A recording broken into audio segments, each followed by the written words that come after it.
Hey guys, today I'm bringing you a 2-week, 1,000 mile review of my 2021 Mustang GT Premium.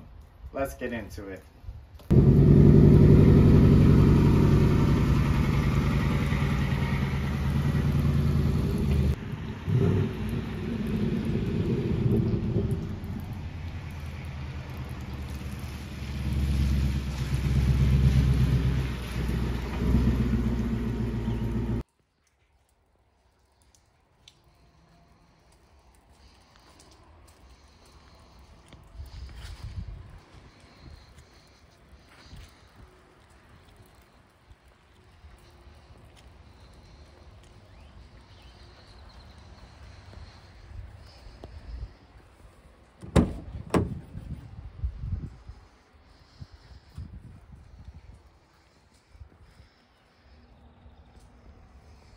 Alright guys, so before we get into this video, I want to let y'all know that I am not a professional reviewer by any means. I am just a normal guy and, wanting to give you guys my viewpoint from, just a normal person's, opinion and first thoughts on his car after owning it for a few weeks and putting 1,000 miles on it, and talk about a few things that stand out to me that I like and don't like, and just kind of give y'all a real viewpoint, so hopefully it helps you guys out on finding the right car for you, or if y'all are looking at a Mustang or you're wanting to get a newer model, whatever your situation is, and the reason why you're watching this video.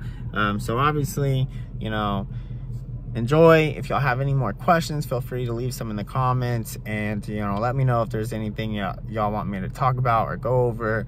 But yeah, so let's get into it. All right guys, so I'm gonna start with the outside of the car, a few things that I like and a few things that I don't like.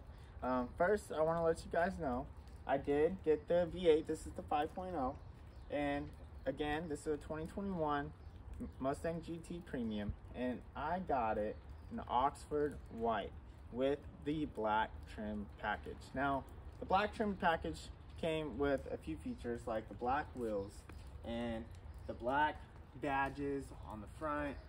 You can barely even see. That's one thing I'm going to go ahead and point out, is the black Mustang. You can barely even tell it's there. Definitely from afar or anything like that.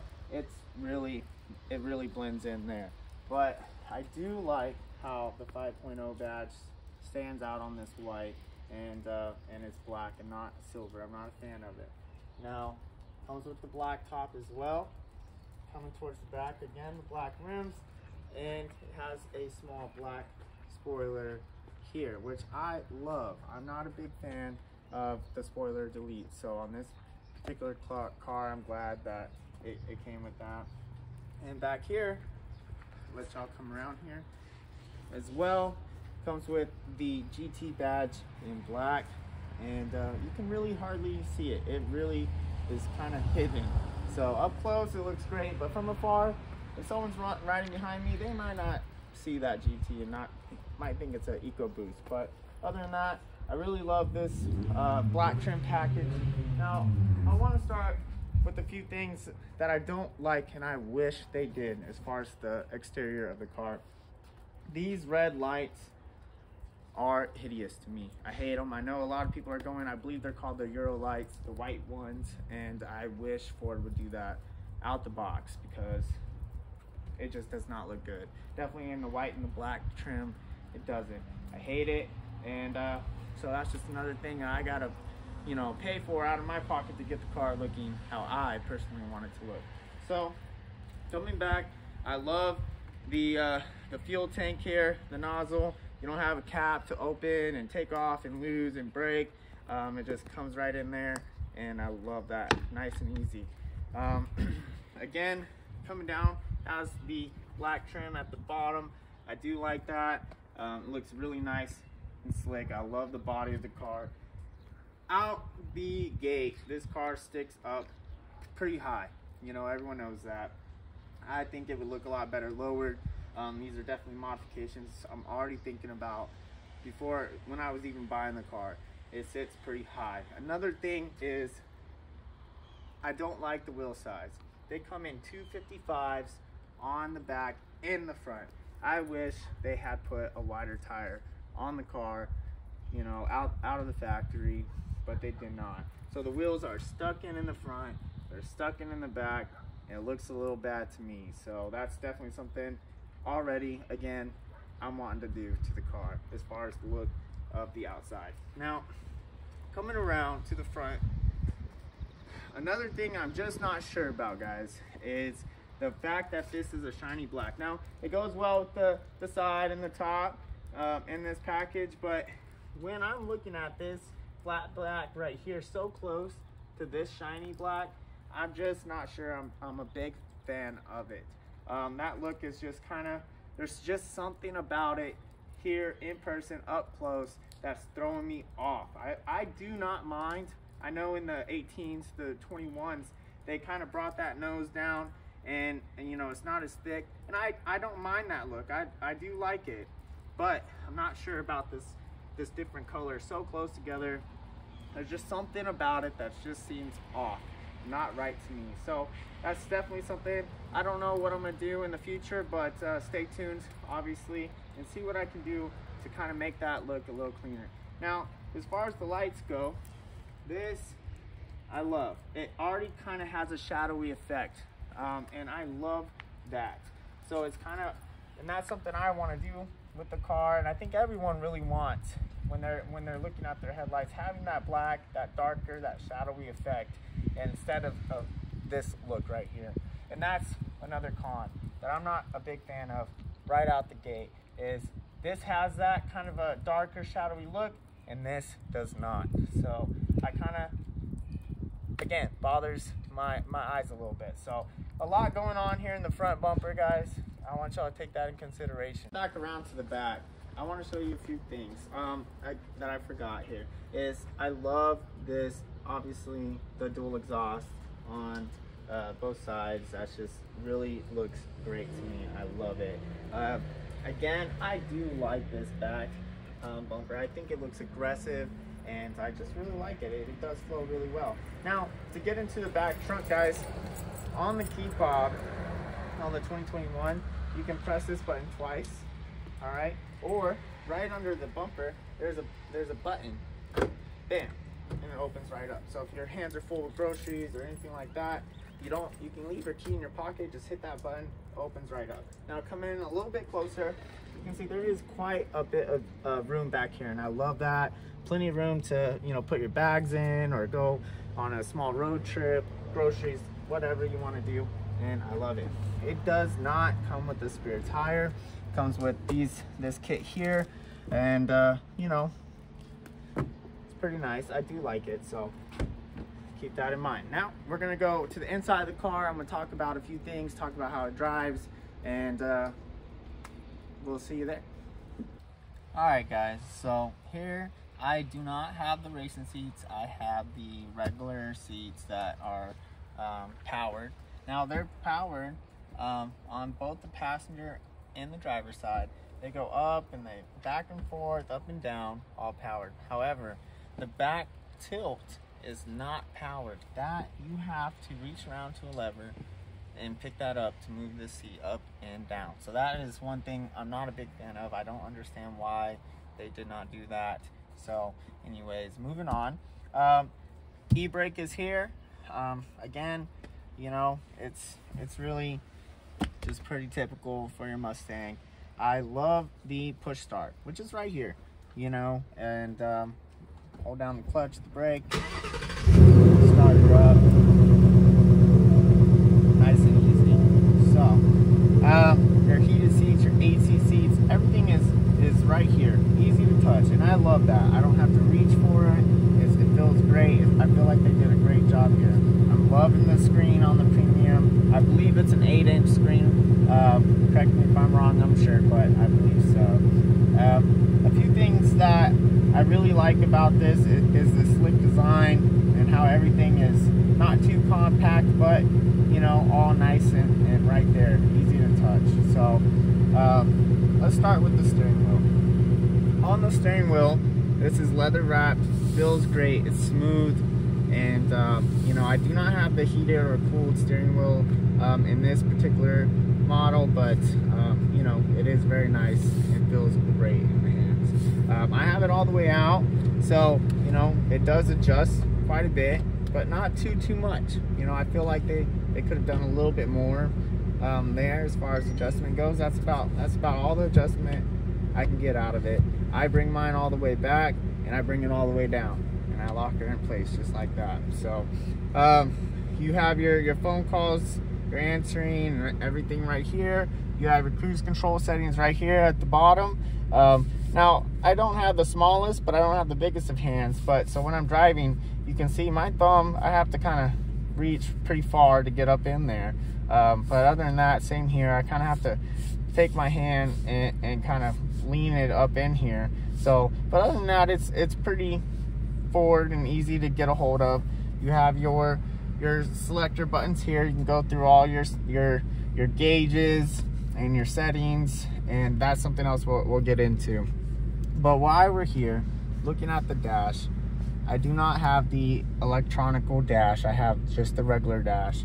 That's something, you know, I just, you know, I really didn't want. I could care less for it, but at the same time, I know if I want it in the future, I can easily buy it, replace that, and upgrade to that myself. So it's not a big deal to me.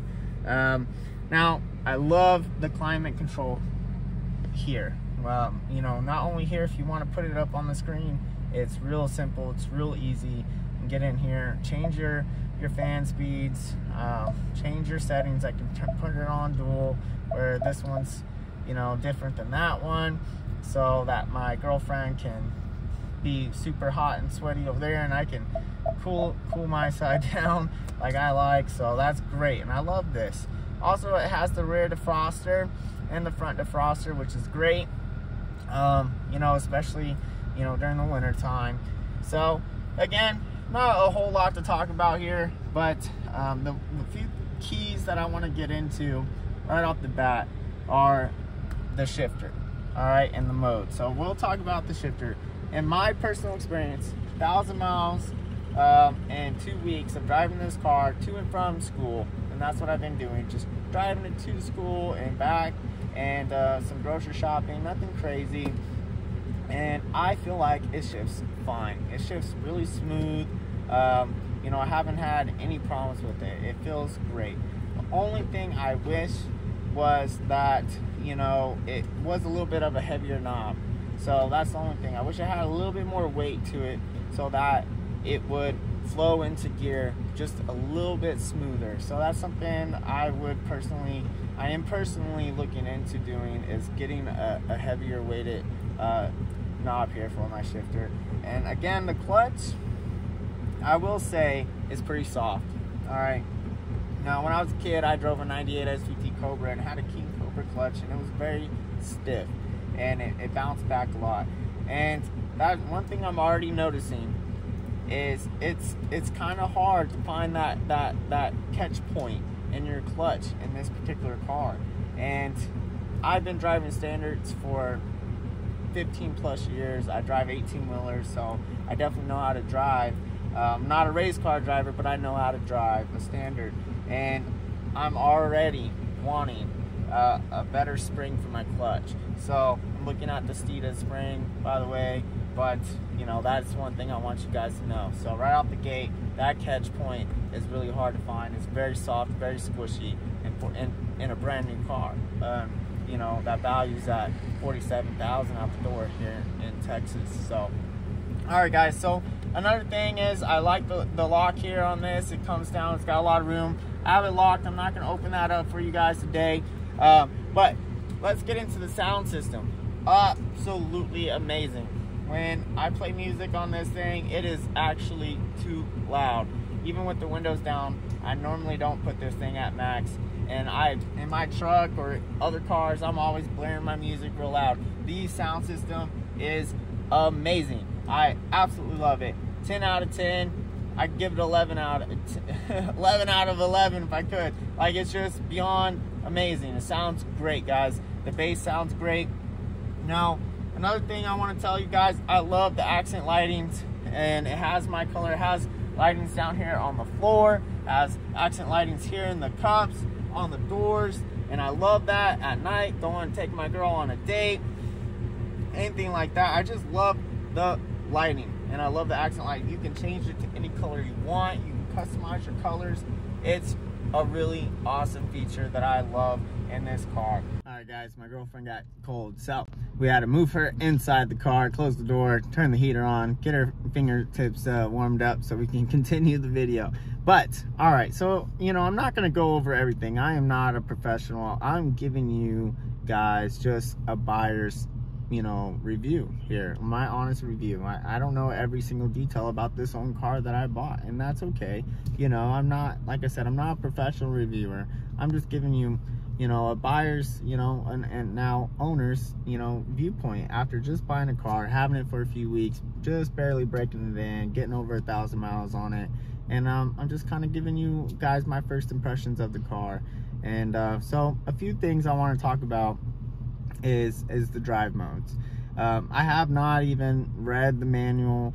I really don't even know exactly what they do, but I will tell you this. So you have a few modes right down here. You can change your drive modes, and here you can change your steering drive mode as well off of these two buttons. Okay, and this is your traction control, and these are your hazards. So now with the modes, we have several different modes. We have normal mode, we have sport plus mode, we have track mode, and we have drag mode, and we have snow and wet mode. So now I've driven in all of the modes, kind of checked them out a little bit. Normal mode, I can absolutely tell I'm in normal every time. And what I mean by that, the throttle response is absolutely just like, I feel like I'm driving a Kia or just any car. I don't feel like I am in the sports car mode when I'm in normal mode. So I'm not a big fan of normal mode. Now most of the time I find myself automatically switching to sport mode. As soon as I turn my car, I hit that switch and I am in sport mode. Now what do I notice? The biggest difference I notice in sport mode is that the throttle response is much better. Like I can feather that pedal, I'm gonna instantly get that response that I'm looking for. So I love sport mode. Now I actually don't find myself going to track mode often. The only difference that I can tell from track mode and sport mode is, one, I know my traction control gets turned off, right? Not my advanced, but traction control, but my normal traction mode, the light turns up on the dash, it tells me traction control is off. Now what do I notice from driving from sport plus mode and versus track mode is I can tell that my RPMs hold. That's the only difference that I can tell so far from driving the car in those two different modes, is it does not rev down nearly as fast as it does in sport mode or normal mode. Even it holds those RPMs a lot better for you, and it comes down much slower. And honestly, do I feel like there's a throttle even more of a throttle response? I don't actually. I almost want to say there's more of a throttle response in sport, but that's probably because I'm feeling that because those RPMs are dropping lower and faster than track mode. So if you want worse gas mileage, definitely track mode, you're gonna get worse gas mileage. Sport mode I feel like is the best in between. You still get that power, you get that instant gratification of putting that foot down on the pedal and getting the response, but you're also not holding those RPMs up for you when you don't need it, and you're killing your gas mileage even worse. Now I did do some pulls, not on the street, on some private property, and in drag mode just to check it out, and of course it pulled really well. And so drag mode was great. Did some rolls, did some digs, and drag mode was pretty fun, but obviously I'm not gonna drive the car around in drag mode, and I really haven't done that. But seemed like a cool feature. Now snow and wet, I feel like is, and I've only driven a few times in stone wet, just kind of see what it felt like. And you know, I don't have snow down here, but you know, it does rain, obviously. I'm in central Texas pretty much. And I will say that, you know, it feels a lot like normal mode, really, if not even worse. That response time is real low on the gas. And you know, I don't even know if it's really safe, but maybe it is. You know, I don't really like it. I don't even think if it was snowing and raining out here, I'm gonna put my car in snow and wet mode. I think I would prefer to leave it in normal mode, but you know, I really don't know a lot about it, but you know, there's that. So all right guys, so really the inside of the car is great. You got, you know, some storage here, you got your chargers here. You can put you know, some things in here. A cool little features that I do like, and see, let me grab the camera here and show you guys this little secret compartment right here. Open this up, put your sunglasses in there. I do love that. You have your you know, trunk release down here, the pedals. And I do love, by the way, that come with this car. And here's our lights, your blinkers, and wipers and everything here. It's just a good view. This is the height of my head, and I love the dash, by the way. I love how this one comes up too, and just looks and feels very sporty, and it feels luxury, guys. It really does. It feels like a nice car, and I do love it. So all right guys, so this is going to conclude really my review of my 2021 Mustang GT Premium. And you know, it drives great. I love the feel of it. Out the gate, has quite a bit of power. I've been really happy with it so far. You know, as far as the outside and inside goes, there's definitely some things I want to do, you know, immediately to get the car looking more like me and feeling just a little bit better. There's a few things that, you know, obviously I want to do the car that I feel like they should have done to the car before giving it to me, you know, before I bought it, like, you know, the tires and you know, a few of the things with the lights and the front bumper, a few things on the inside, just a few little things I feel should have been done. But you know, all in all, I'm very happy with the car. It's a great car. It's been driving wonderful. It's got a lot of power, and there it is, guys. So that's my review, and catch me on the next one. I'm gonna be making a video in the future about things that I do to the car, and tell you what I think about them.